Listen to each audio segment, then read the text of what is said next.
Okay, this is a quick video overview for setting up the market scanner. We're starting with the control center here. This is after you have imported your indicators. The indicator we're looking at is the Midas reader. Start off here, go to New, drop down to Market Analyzer, and this is your basic analyzer window. You can right click on this and go to Columns. You're going to drop down to Indicator.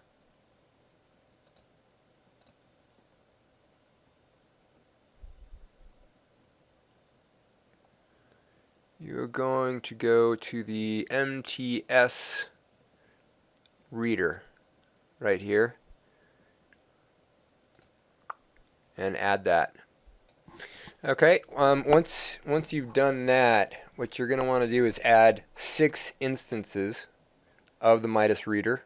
So you can see they show up here. And if you're not that familiar with NinjaTrader, you're gonna go ahead and double click on indicator and then set the indicator over here under indicator. You're going to click down and add 6 instances of that. Okay, and then what you want to do is, so click on the first one, Midas reader, on whatever time frame data you're looking at, and you're going to take a look at plot right here and see, you can see TRH up. There's going to be a bunch of different things that you can select in here. You're going to want to find the TR settings, and you're going to start with basically all of these TRs. You can see there are 6 of those. So we're going to assign one of those to each one here. And so here we have TRH up. Next one we have TRH down, TRM down, TRL down, TRL up, TRM up. These are just relating to different curves and monitoring those. Okay, so once you have those set up, we're going to need to set alert conditions.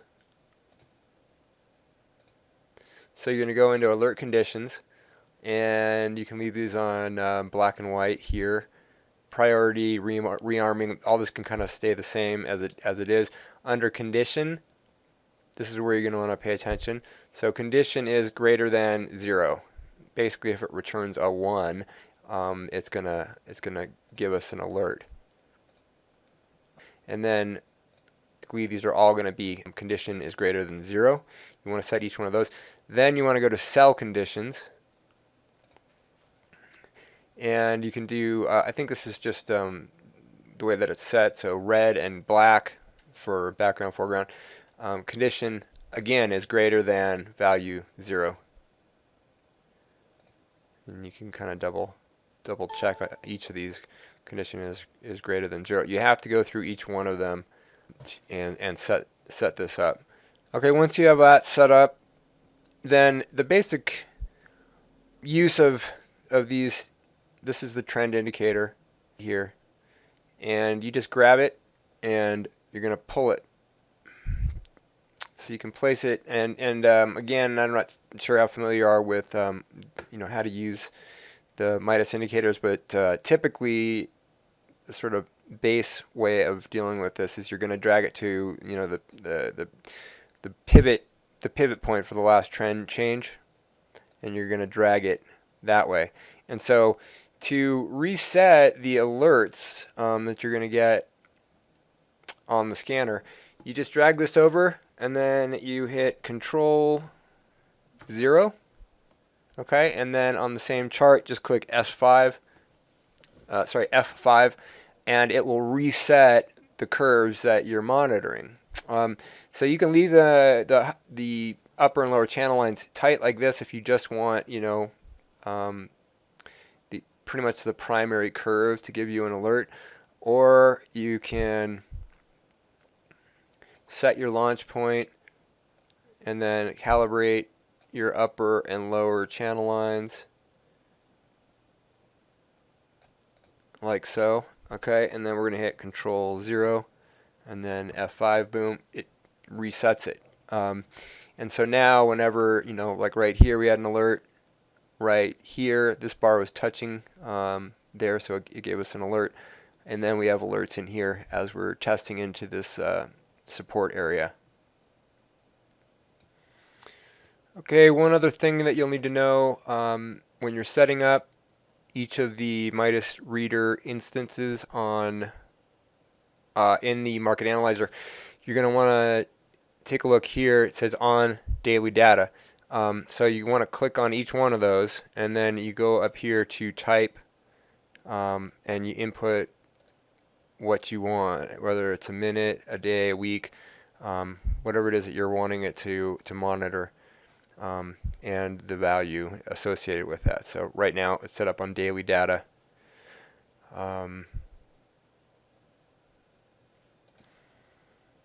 And you should be able to set up another set of